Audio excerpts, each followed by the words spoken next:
So it looks like things are starting to warm up in the transfer window for Newcastle United. Finally, after what feels like it's been a pretty barren June in some ways, although Newcastle did sign Antonio Cordero on that free transfer. But really, in terms of senior signings, that is what supporters have been desperate to see. And Newcastle now look like they are making some strides ahead to do exactly that. And yeah, Newcastle really, you look at this week alone, the James Trafford thing it's been ongoing in the background. I think James Trafford basically wants to sign for Newcastle. I think personal terms are pretty much not a problem. 12 months ago, this deal was very close. Don't forget that. Newcastle were desperate to sign a goalkeeper last summer window and ended up getting John Ruddy and Vlachimidis from Nottingham Forest. The main target they wanted was James Trafford. They couldn't agree a fee with Burnley. And consequently, he stayed there at Turf Moor, got 29 clean sheets, and, basically bolstered his price up even higher than it would have been had Newcastle wanted to sign him last summer. So that was a bit of a blow for Newcastle. But those talks never really stopped. I think Newcastle want to sign James Trafford. They want a long-term successor to Nick Pope, and they feel he fits the bill. 6'6" goalkeeper, showed his immense quality last season in the Championship. A lot of people say unproven. Asking price is well beyond what Newcastle have bid. It looks like a 25 million bid has gone in. So James Trafford, a deal that Newcastle hope to get done, and really I think it would be a good move from Newcastle, especially if they can get Pope and Trafford to almost not work together exactly, because they'll both be rivals for the number one spot, but they would have two quality goalkeepers there who would be vying for those positions. You could potentially play one in the Champions League and one in the Premier League and rotate that way. I know Trafford is ambitious, but long term he would be number one. But look, we'll see what happens, because Nick Pope, also highly ambitious, has an eye on that World Cup squad next summer, still hasn't ruled that out. But you've pretty much got two hungry keepers who are desperate to play for England in next summer's World Cup. If you could get them both on board, I think that would be a good deal. It's just how Newcastle couch their approach, and hopefully it's something that can go through sooner rather than later. Joao Pedro is a player Newcastle have tried to sign before. Eddie Howe was a massive fan of the Brazilian. Didn't get him when he moved from Watford to Brighton, and I think this it feels almost now or never for Pedro and Newcastle, because you have got Chelsea lurking there.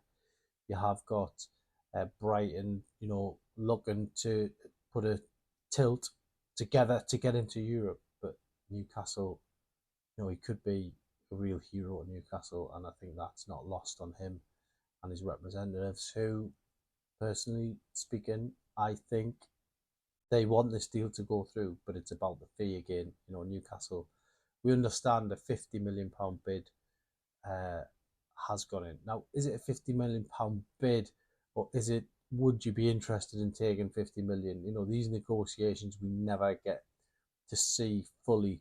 What we do know is that Newcastle have got that money to spend. Brighton are prolific sellers of players.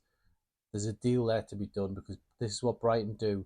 They move players on, they make them into stars, and then they sell them at a profit. So this, Newcastle will be pushing at an open door pretty much for Pedro. I don't see personal terms being an issue. It's not like he's going to want 300,000 quid a week. He's basically going to be on a similar level to what most of Newcastle's top earners or higher earners are on, and I think that's really where Newcastle will feel they've got a chance with Pedro. And I think, for me, if you go back to 2022, when Eddie Howe wanted this player so much, I think he was upset that it didn't go through Pedro, and in the end Newcastle didn't get him, and moved on. Isak has been fantastic for Newcastle. There's no doubt about that. But Pedro will be hopefully coming in to uh, make that squad, make that front line that little bit more fearsome than it is at the moment. I personally think it will be a great signing for Newcastle United. So let's hope that one can get done as well. Now, looking at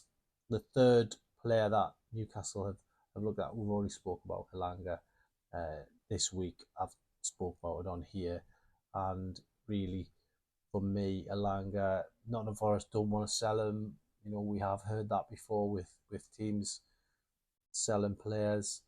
They put the prices up, and with Elanga, I think really it's plain to see that Nottingham Forest, don't want to sell him, and that could lead to huge bids coming in from Newcastle, and the reality is at 45 million, they've already rejected it. So it's going to be one where I think Newcastle will have to strengthen that bid to just even get Nottingham Forest to consider it. It's probably the toughest of the three bids that have gone in. But look, Newcastle are desperate to fill some of this squad space up. Eddie Howe, he spoke about it earlier this year, saying Almiron hasn't been replaced. Lloyd Kelly hasn't been replaced. Going back to last summer, Elliot Anderson hasn't been replaced. So there is a feeling internally that Newcastle, could be very quickly short-handed. I know it's only pre-season, but Lewis Hall is going to miss the start of pre-season. Tino Livramento is going to get an extra rest. Suddenly, Newcastle are down to playing players out of position, or giving Matt Targett another opportunity. And when the season kicks off and the games are coming thick and fast, it just shows you there are vulnerable areas of the squad. So let's hope Eddie Howe can start pre-season on the front foot. They'll be pretty much looking to get those three signings in, but I think a couple more after that would really send out a statement of intent. So let's hope Newcastle can push on from this point and get these deals done. And it has been a long time, but I think really the fans are seeing movement, and I think that's probably going to be the most important thing, because it's been, as we say, 3 barren windows. And yeah, I think getting a couple of these players through the door would just calm people down a little bit.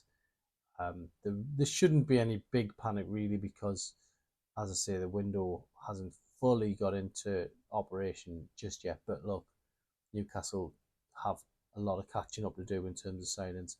Let's hope they can get it done and dusted in good time for the Premier League's big kick-off in August.